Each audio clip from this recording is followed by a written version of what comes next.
Welcome back to another episode of Beyond the Lecture podcast. We're excited because on this episode, we have Ray Parker, manager of Stand By Me, entrepreneur and advocate for financial literacy in underserved communities. Drawing from his background as a corporate financial analyst, Ray now serves as a business advisor, empowering entrepreneurs to build and scale their businesses. His work is driven by a commitment to economic empowerment, providing those from disenfranchised communities with tools they need to create a more prosperous future. We're super excited to have Ray Parker on this season of Beyond the Lecture podcast. So we are so excited to have another special guest here on season 3 of Beyond the Lecture podcast. Today, we have none other than Ray Parker, the manager of Stand By Me under the United Way brand. So thank you for being here with us today. Thank you for having me. So, before we get started, we like to do kind of a little fun, this or that, and get a little engaged, just so the students can learn a little bit about who you are outside of the seat that you sit in. Is that okay? All right. Should I be nervous? All right. No, don't be nervous. Don't be nervous. It's easy. So this or that, Nike or New Balance? Nike. Oh, that was easy. Apple or Android? Apple. Basketball or football? Football. Okay. Song that you have on repeat right now? FICO by the Clips. All right.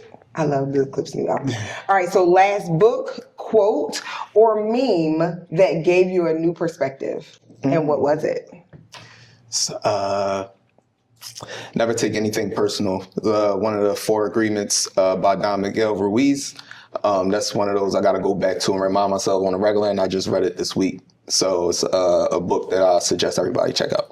Awesome. I love the 4 agreements. I think they just came out with like a 5th agreement. Yeah, it's a 5th agreement. Be impeccable with your word. That's the 5th one. Yes. Yes.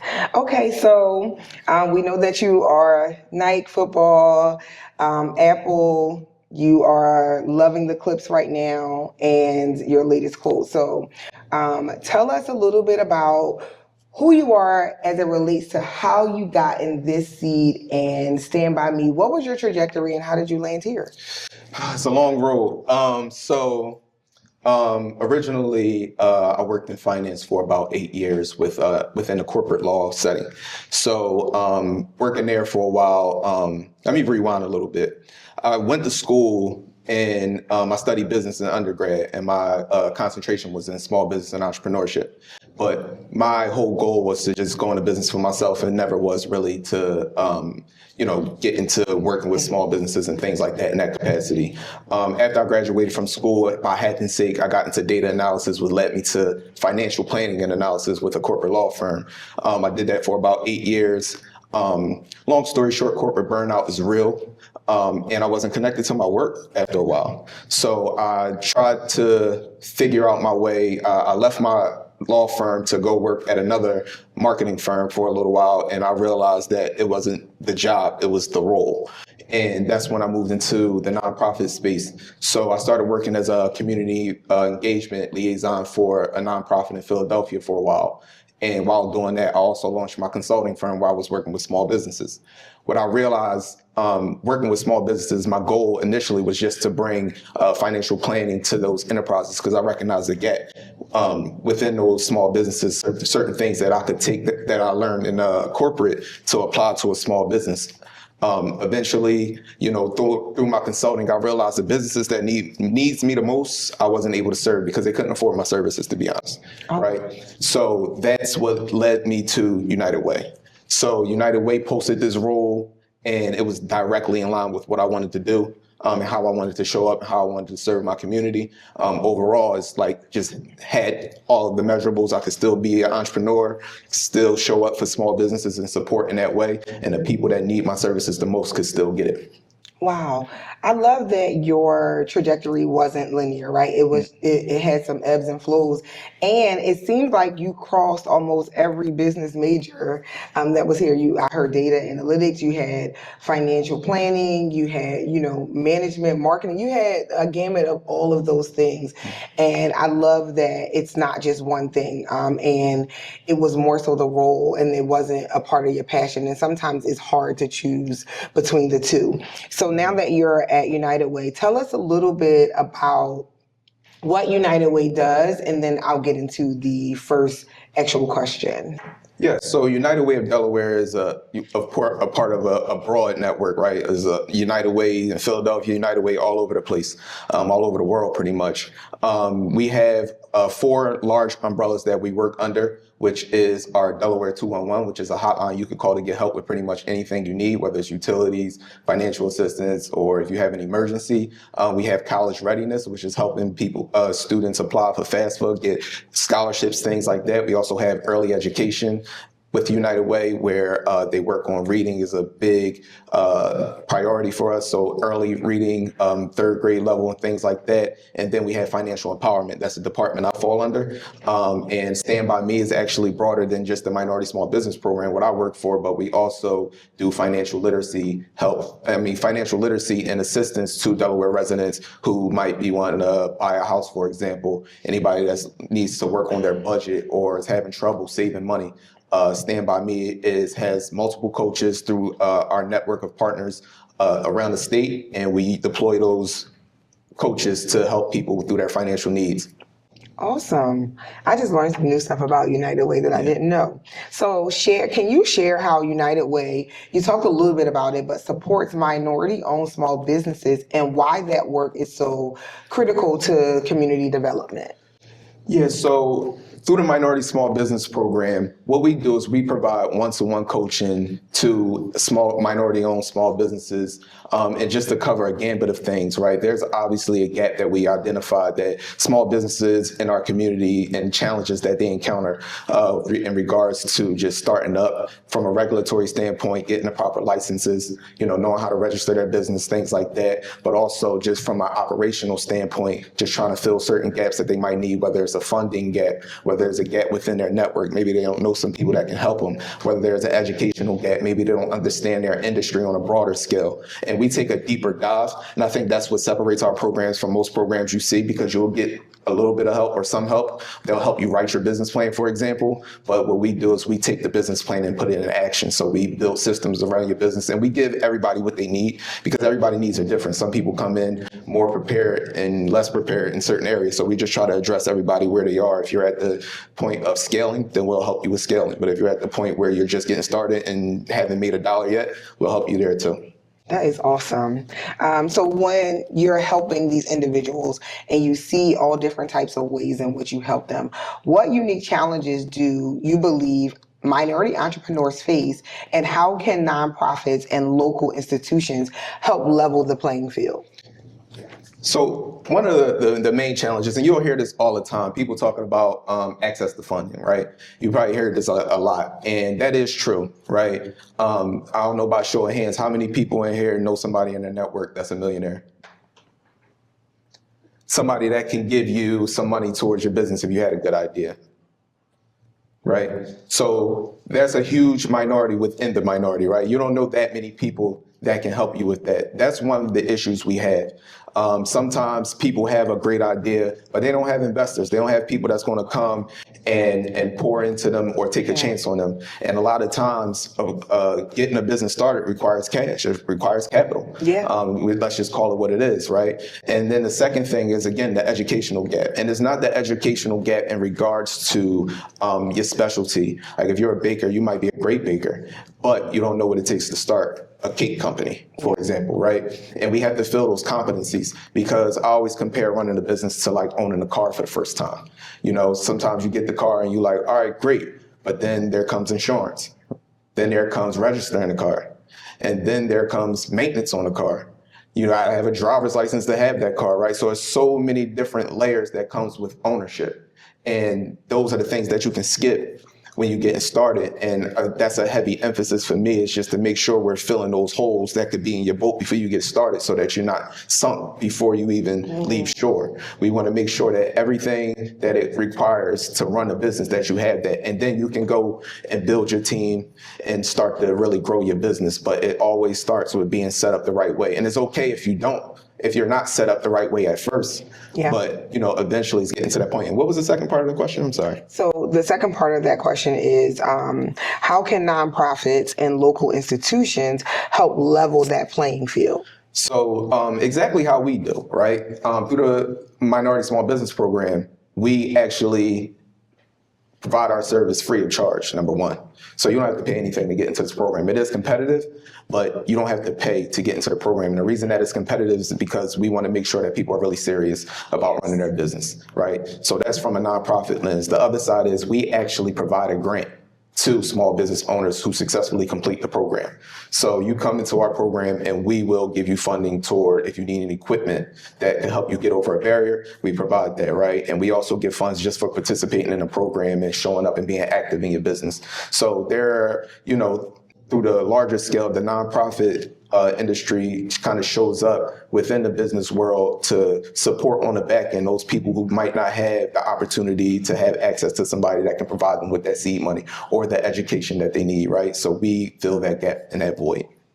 I absolutely love it. So I was sitting here as you were talking, thinking about how you made it so simple and so plain with it's the liking of a car, like the comparison of really understanding a business from that lens. Because I think that a lot of times we get excited, we want to start this business, we want this car, we buy it, and then we didn't realize that there's so many things that we have to do to maintain this car, right? Yep. We just want to drive. We just have a passion and we have all of those things. And I think the second part of that is there is so many missed opportunities because we don't know. Right. We don't know that there is the Stand By Me program. We don't know that we can get assistance and help, and that does help with economic development. It does Absolutely. Help with all of those things. So I'm grateful that our students get an opportunity to know how the playing field can be leveled a little more. Absolutely. So with that being said, in your view, what role should small business play in shaping a more inclusive and resilient economy? So small businesses, and this is the trouble I'm having, because I am really passionate about small business, because I believe, we live in a big world, but communities are important and communities are everything. And small business is part of a community, allows opportunities for us to have what we need where we are and give us opportunities to really, create wealth for our families within our communities. And what's going on is that, I know it's not a terrible thing to have like a Walmart or a Target or these large corporations around, but what happens is that kind of stops people opportunity from entering the workplace just to provide practical things to their community, right? So within that, realm is just small businesses exist within the community to provide everybody with services and things that they need. Like if for example, the owner of the grocery store, they might lend you credit where somebody else from a Target, you don't know the CEO of Target, right? So you might know him by name, but you don't know him personally, right? So you can't go in there and get the same type of level of service that you might get at your neighborhood, market. Or for example, sponsorships. If there's a baseball team, I see these kids at the corners, the drill teams asking for money, trying to fundraise and things like that. When I was younger, the small businesses in our community used to sponsor our teams. Right? They are very much a part of our community. Absolutely. And I think we have to make sure that we enrich that and get people to get their ideas out. Because, in this space, I see, a lot of opportunity. I think this is a freshman class, if I'm not mistaken. But what's going on is that you guys are at the epicenter of creativity for the next generations to come, right? You guys are going to create whatever the services that they have. And why should y'all be locked out of that opportunity? Because, y'all trying to enter a space where big business done took over and y'all don't have that opportunity, right? So we want to make sure that y'all get an opportunity to be a part of the community and benefit from everything, from a service standpoint that the community could take from y'all and so on, and pass that along to the next next generation and so on and so forth, right? So I'm not anti-big business either. I don't want to make it seem like that, but I just want to be clear that, small business does play a huge role in our communities. And we want to make sure that we enrich and empower those who has an idea to bring that forward. Absolutely. I think that growing up in certain cities and inner cities and things like that, we're both from the city of Philadelphia. I remember growing up and you go into the corner store where there's a Black owned grocer and you can just go and get some things until your mom get paid on Friday and all of that kind of stuff. Or being I was a part of a local drill team and they're sponsoring our uniforms and they're sponsoring those things. But now you see that we're getting further and further away from that level of community and camaraderie and different things like that for several different reasons, right? But I think at the heart of that, like you said, it's important that we have it. So I think that is very important, and I love how you made sure that our students know and understand that you can create these opportunities and you can be a part of them as well. Does anybody have a business on campus?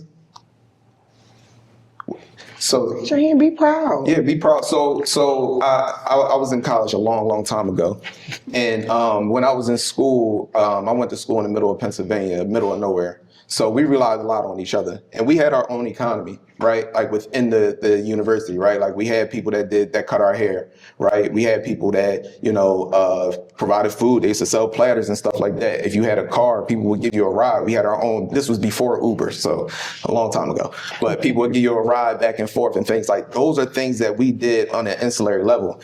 But I always think back to like, what if some of my classmates or fellow alumni now would have, taken that and kept going and grown that into a real business, right? And now it's just like, if you can do that here on campus within this world, it's like, how do I grow that? You know what I mean? Yeah. So it really does start within this small community, right? And then it expands outside of it. So absolutely. I think that this is where you build your network, right? Yeah. College, you have all these individuals that are not majoring in the same thing. You all will be doing different things, but this becomes your network. Absolutely. And if you utilize that now and start that business and keep going, I think I went to school way before you.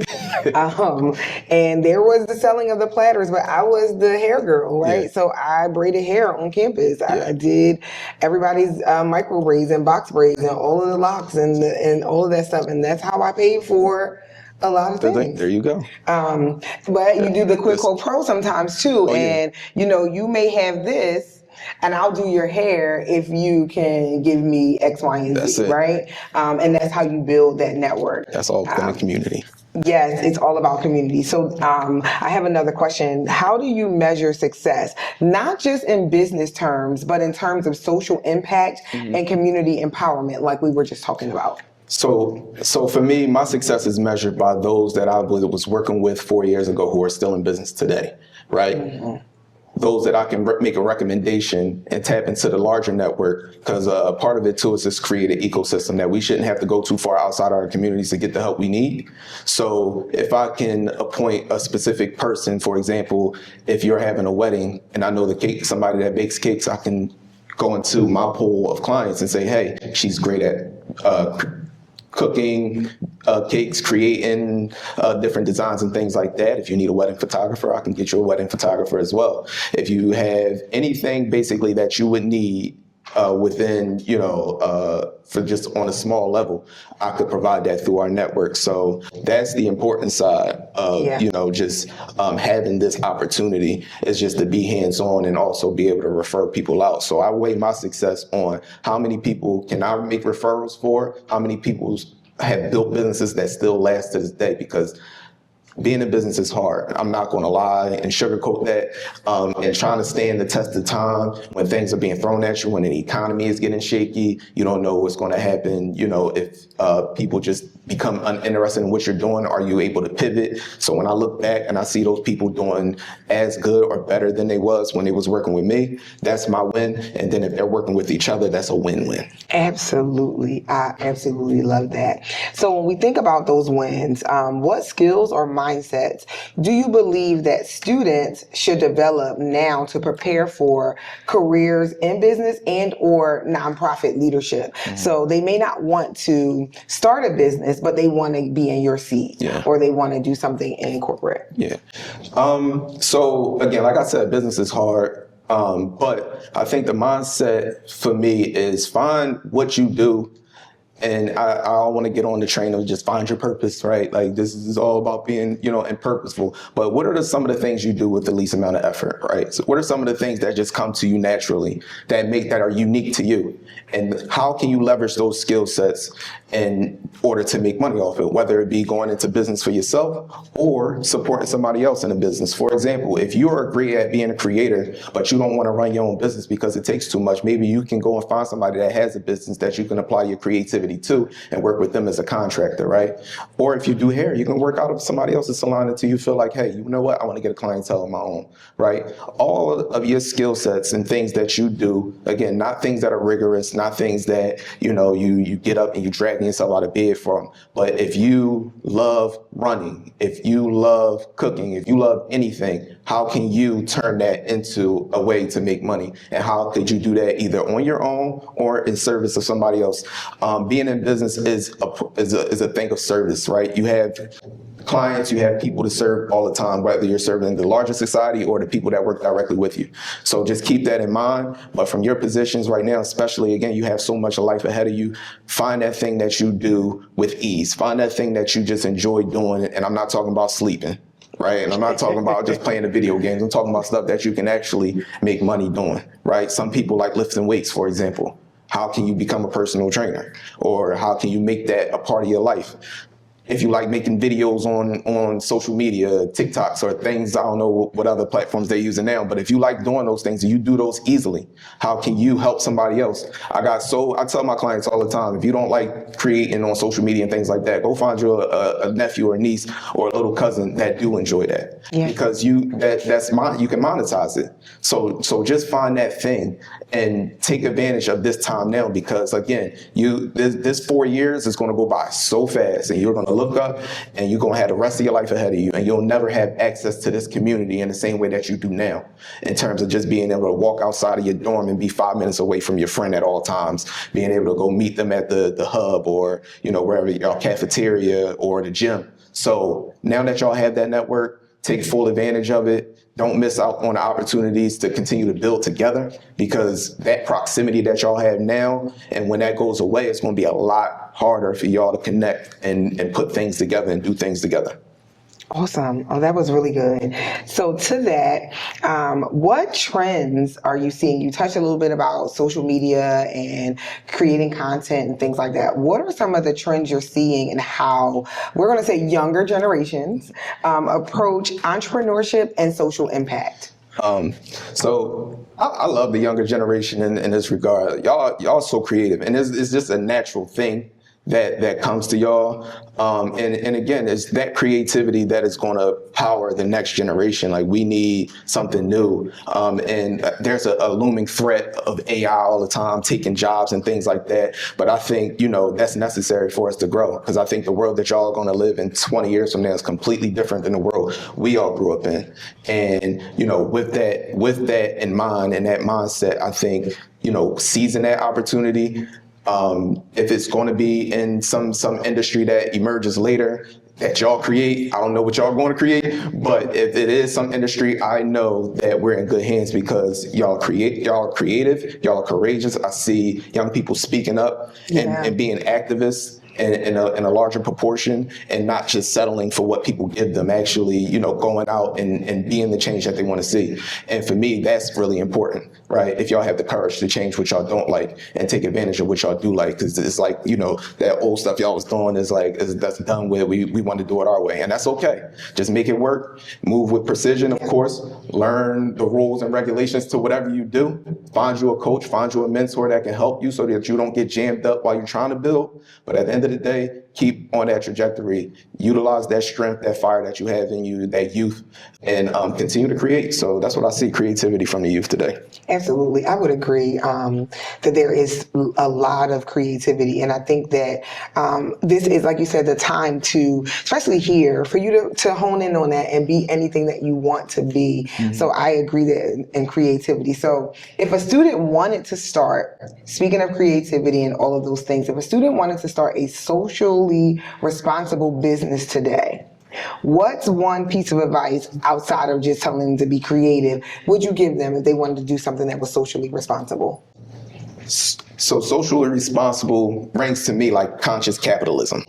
Right. And what it is just that it serves the greater good. And remember earlier where I referred to, business owners or entrepreneurs as people that find a gap, right? So you're an act of service, like you're providing a service to somebody in some way, whether it's humanity.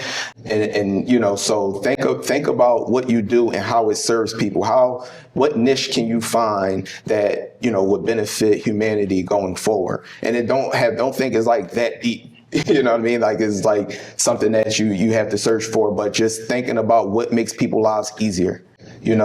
How do we solve world hunger? I don't know, but maybe you want to create a business that provides meals or Meals on Wheels to the elderly, right? Like it could be something that's serving a need socially, right? How do we solve poverty, right? Coming up with, cool financial tools that could be utilized as easily, for children to understand that they can take into, when they get older and apply to life. So those types of things, again, conscious capitalism is not bad to make money, right? It's actually a great thing, right? But also taking care of people at the same time. Right, not making it seem like that you're taking from the poor and giving to the rich, and Robin Hood in reverse. So you want to make sure that whatever you build has a component of service and help, and making sure it's serving the greater good and not in the vein of just being greedy. Yes, I'm smiling because we just had a chapter on corporate social responsibility.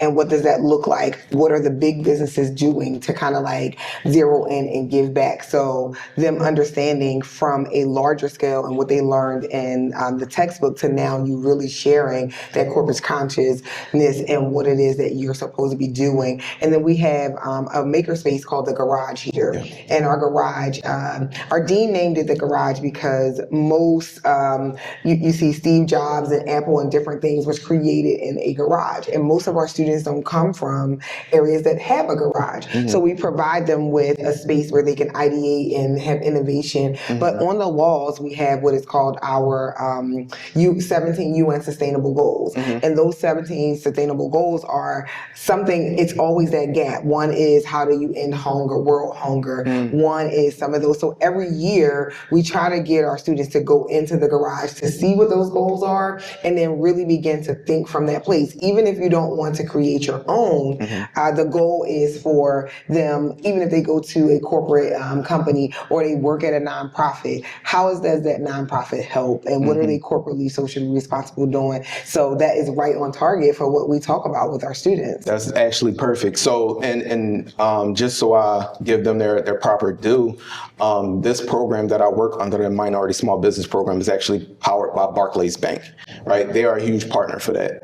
And most financial institutions have their corporate and social responsibility leg or arm to their company, right? We just had a Minority Small Business Expo back in July. That was powered by Wells Fargo, right? So nonprofit and corporate partnerships are what is the engine behind all of the work. I would not be in this program doing this work or able to do this work without Barclays, turning back and giving those philanthropic dollars. So the Bill and Melinda Gates foundations, like Amazon has a foundation, all of these large billionaire, multi-billion dollar companies have these philanthropic arms that they utilize and find organizations like the United Way that can go to the community, figure out what the needs are, go to the corporations and ask for the money. That way we can come back and help people out.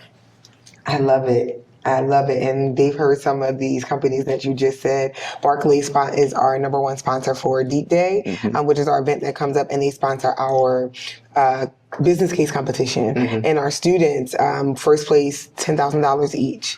And they solve a business problem. And one of our success stories is we always tell them, we had our the first year, those 4 students took their $40,000, $10,000 each, and started a real estate company. I love that. See, that's what I'm talking about, partnership. And within the university, right? Again, keep that going. Keep it going. So, a little personal, but not. But can you share a moment in your career where you had to, and you talked a little bit about it, pivot, take a risk, or overcome a major challenge? And then what did you learn from that? So, I did touch on it earlier. And I don't want to get too deep into it because it was a real introspective time for me, because I had developed like deep anxiety. Basically, at the time that I was working in corporate, I was also living. So I called it the like two worlds. Like I just lived in two worlds, right? I worked in a very uppity corporate office, but then I would go back to my neighborhood in Philadelphia, and it was a completely different outlook from where I was coming from, right? And living in those two worlds kind of felt like a tug of war. I always say I feel like a spider in like a butterfly costume. Like, I'm just showing up to work, but are they accepting me? Is that me? Yeah. Do I see me in the work? And then you face certain challenges within being in that space that, you realize that you got to overcome certain barriers in order to be seen, in order to be heard. And that's another fight. You know what I mean? And me, again, having a heart of service, it didn't align with who I was. So leaving corporate, while it just sounded fancy in conversations when I was talking to my friends about my job, my dream was to have a job downtown, in Center City, Philadelphia, carry be the guy on the briefcase, working down, going to dinner after work and stuff like that. And I realized that it wasn't for me at that time. So taking that pivot to really, number one, move into a nonprofit space, and also to have the courage to start my own consulting firm was a huge pivot for me. Yeah. And, doing that at the time and trying to still figure out how do I still best serve from the consulting side as well. That was just a trying time. And, right now y'all can try things because, again, you're young, you don't have that much responsibility, but I had kids at the time, I had things going on. So I had to provide, I still had to show up, and I still had to make things happen and make things work. And I did the best I could at that time, but for it to transition to where it is now, it's the best decision I've ever made. But pivoting from, your traditional corporate office, the cubicle style, to working in the nonprofit space was my largest pivot in my career. That was so good. Thank you for sharing that, because you can see how you set out to do one thing, right? And you have these dreams wherever you come from, and you envision and you see yourself in a place, but then you can control, alt, and shift, right? You can shift to a different space, and it does require a pivot. And sometimes it doesn't always happen as easily or as fast as you would like, but I love that you still did it, right? Absolutely. And you found your footing, you found your balance, and you're here now. Yeah. So that is absolutely a great testimony and testament to just really following who you are. And like you said, I don't even want to get into the whole purpose and things like that, but following your heart and finding out what that is, because sometimes you have one dream and you'll stay in that space when that was a dream that you had maybe at 14 or 15, but the evolved you doesn't have that same dream. So how do you bring yourself up and your dreams up when you are in a different space? Absolutely. So Absolutely. Yeah. So I think I have one or two more questions for you. So how can students get involved in with the organization like United Way while still in college, and why should they? So I'm taking intern soon. So if anybody's looking for an internship, so United Way is always looking for interns. And again, I told you we have 4 different. So even if you're not particularly interested in the financial literacy or the financial empowerment piece, we also have college readiness. So we also have early education, and we also have Delaware 211. So we do have different arms, and we have interns every summer that come in either going into college or those that are currently in college to come and learn different things. So if to get involved early and often, I think is just an important piece of just your development, so you can figure out what you like and dislike now. Like, don't wait till later, go out there, build the relationships. You'll get access to the network that the United Way does through your work experiences. You'll be in different spaces, working with different stakeholders throughout the state. So you could be in a room with the governor at certain points. You could be in a room with the mayor. Like, it puts you in certain realms or certain places that you otherwise wouldn't be, just if you work a typical, Starbucks job over the summer. Or there's nothing wrong with working at Starbucks, but just in general, working for United Way just gives you access to a broader network throughout the state, and then you can still find your way and start to network your way through for your next opportunity. So definitely check us out. I think around April is when they start opening it up for new interns. So just stay tuned, and I can send that information over to Dr. Ya. Thank you so much. So last question before I allow for students to ask questions. What is one piece of advice that you would give students that we did not cover here that will help them just be successful in the rest of their fall semester and this academic year? One message I do want everybody to take away from today is, and I did say it a little bit earlier, but find out what you do with ease. Figure out that thing that you like to do or love to do that can be in service to others. And again, it doesn't have to lead to you starting a business. It could lead to you working with somebody else on their business. If your friend has a good idea and you are the creative side of it and they just know how to do hair and you just have to be the person behind them promoting their brand and things like that, that is something that you can do now. You do not have to wait. You do not have to wait for the perfect, sometimes people are like, oh, well, I don't know what it takes to get a business license, or I don't have no money to launch my LLC and things like that. I would say throw that out the door, because if people see that you're serious about something, they'll put the money behind you. It will support you, right? And that's what people want to see, that you're serious about it, and then I can believe in you.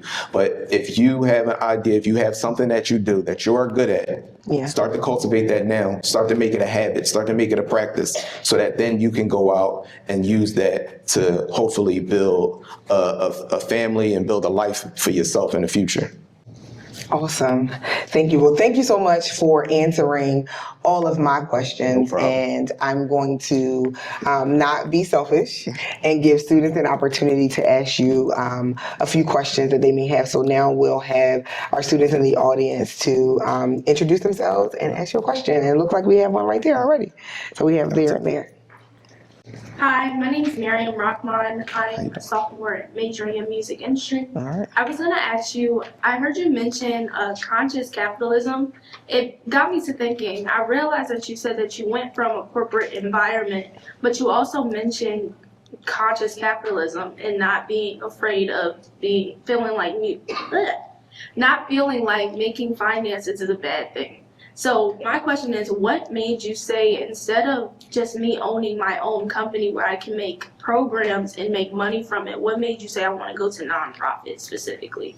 That's a great question, Miriam, and I wish you well as a sophomore. So for me personally, I really believe in, again, having a heart of service, right? I really believe in being able to help people no matter who they are, and not just the people that can afford to be helped. I feel like help is for everybody, and those that need it the most should get the most help. And if I did it through my general consulting firm, I felt like there was a barrier, a financial barrier for people to be able to have access to my services, because I couldn't work for free either, right?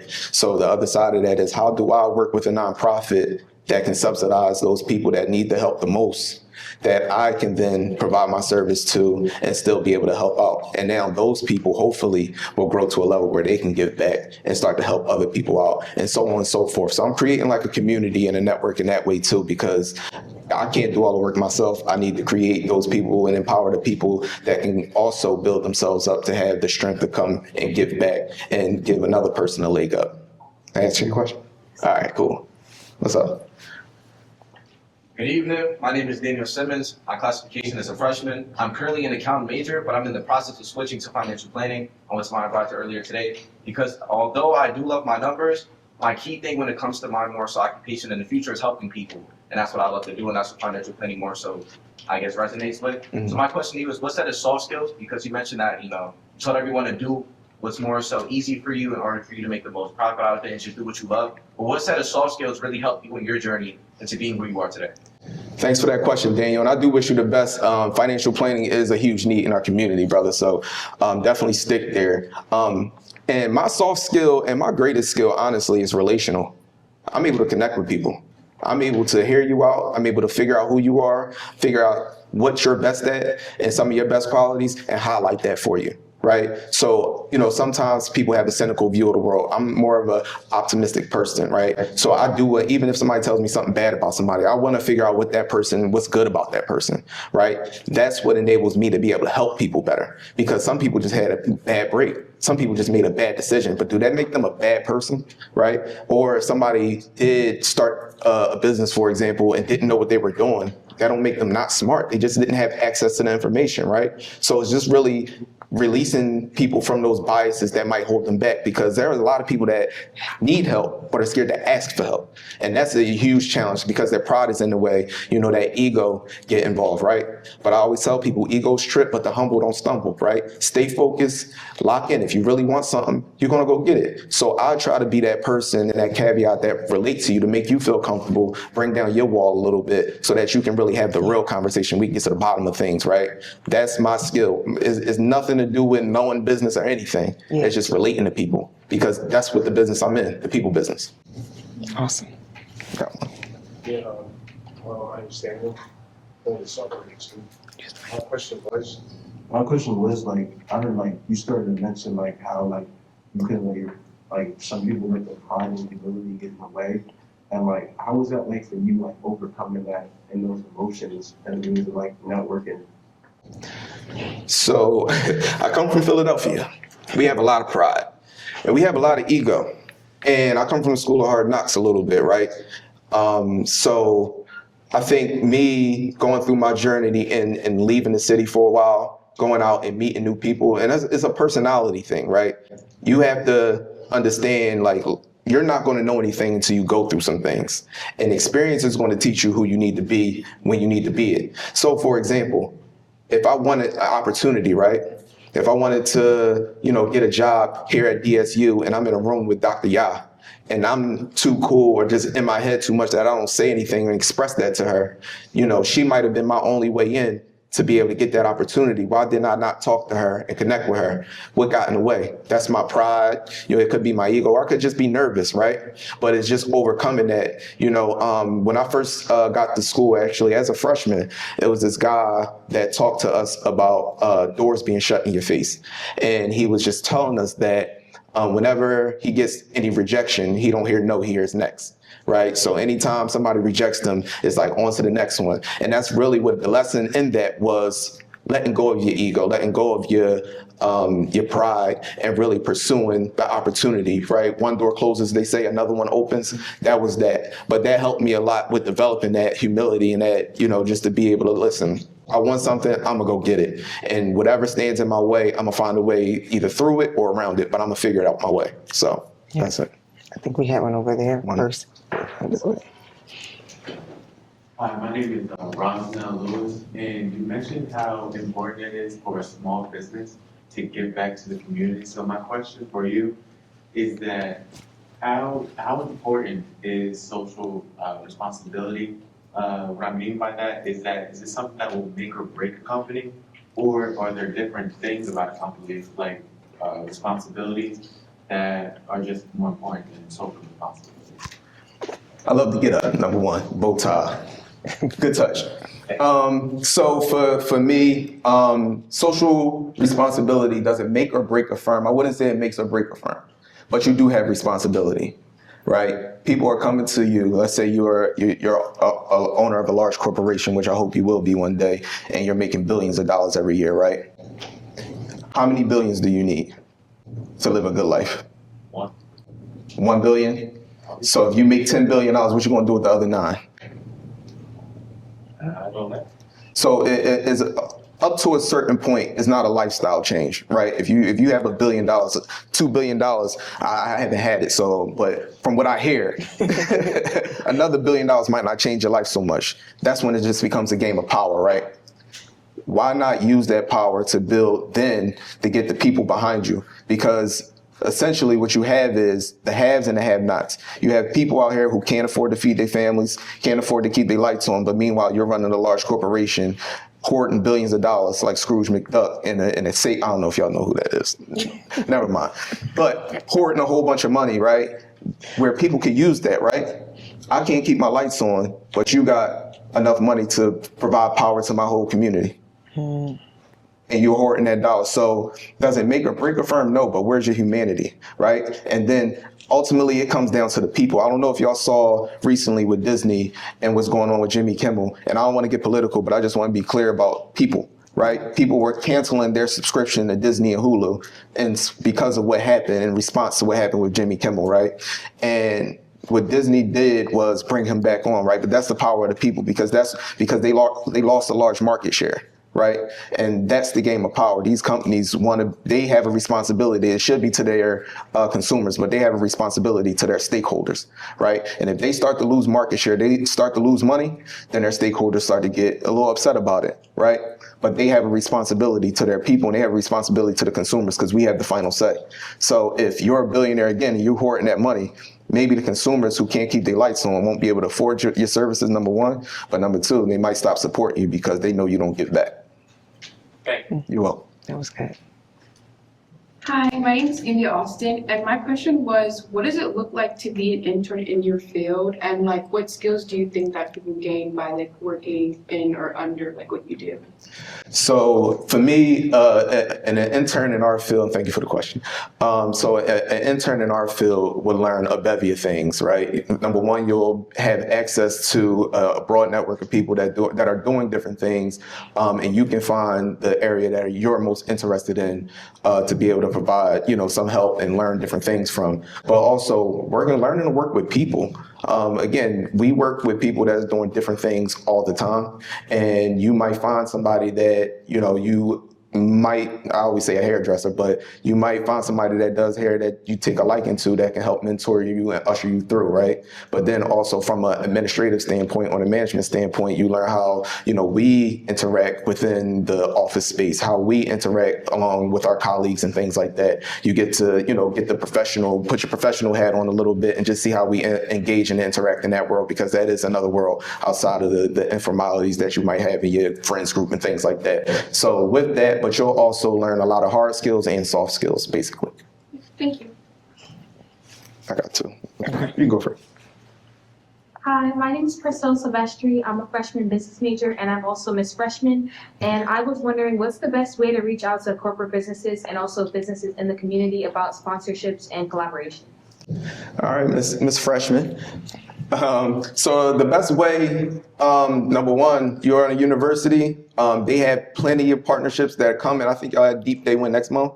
So next month, there are going to be a lot of corporations in here. I would say go around there, go around with I know you don't have business cards, but go and collect every business card of anybody that are representing those corporate firms and things like that, and get contacts with them. Right? Being at a university is a huge opportunity because you are going to come in contact with people that have interest at this college.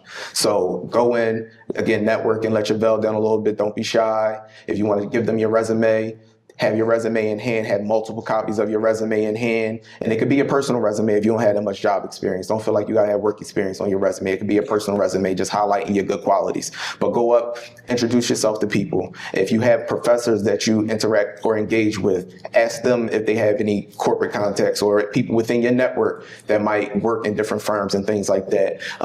You can be creative in how you connect with people, but just know you're one person away, especially in Delaware because it's this big, right? So there's like 1 degree of separation down here. You can pretty much get access to almost anybody. So I would say, number one, when you have networking opportunities within the university, take full advantage. But within your personal network, if you know somebody that works somewhere, they can probably get access to leadership there, the CEO or something, to be able to pass your resume along or get you access to that person as well. So my name is Janiah Hardison. I'm a freshman accounting major, and I was wondering, is the internships going to be open to freshmen as well? Because I know most aren't. So ours are. Those, we actually have high school interns as well. So they had to take them up high school through college. So graduating seniors, through college. So yes, absolutely. Hi, my name is Zoe Smith. I'm a financial economics major. And my question is, you spoke about difficulty assimilating to a business environment. What tools did you personally use to allow yourself to thrive in such an environment? You said difficulty assimilating to a business environment? Correct. Okay.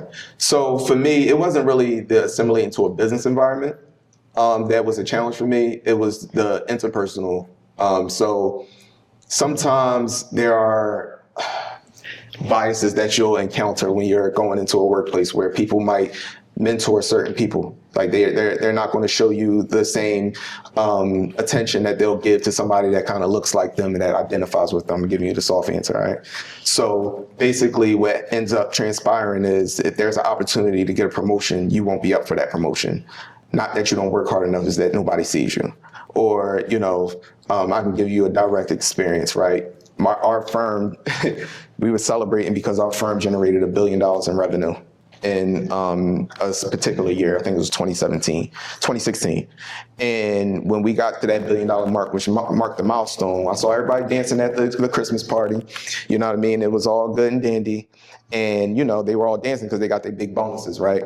But guess who didn't get a bonus, right? And it's not because that person didn't work hard, right? It was just that nobody sees you. So sometimes it is hard from an interpersonal level to deal with some of those things, and it can cloud you, because you can be as professional or good as you want to, but that don't mean somebody is going to appreciate that and see you for that, right? And it's really you within yourself finding the strength to be able to pivot and not accept it and say, I'm gonna find something different and find my true calling. So, you know, and putting yourself in the right space. But assimilating to business, if you're good at what you do, listen, you don't have to, and now I'm gonna go back to the side of entrepreneurship, because that was corporate stuff. But on the side of entrepreneurship, again, you don't have to know nothing about business to start one.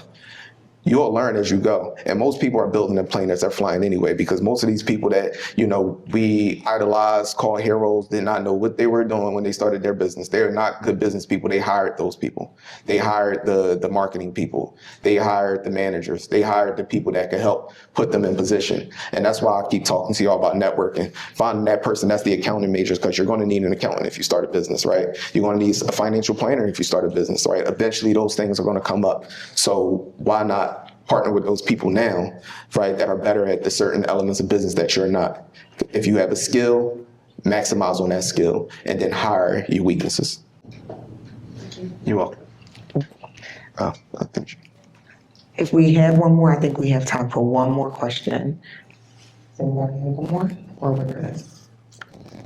All right. Well, this has been Season 3, Episode 2 of Beyond the Lecture podcast. Yeah. And we thank you, Ray, for coming and sharing such a wealth of knowledge and experience with us. So can we give it up again for Ray Parker?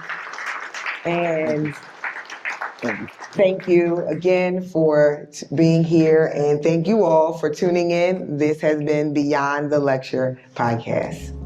Thanks for tuning in to Beyond the Lecture. We hope you've gained valuable insights and inspiration to take your business knowledge to the next level.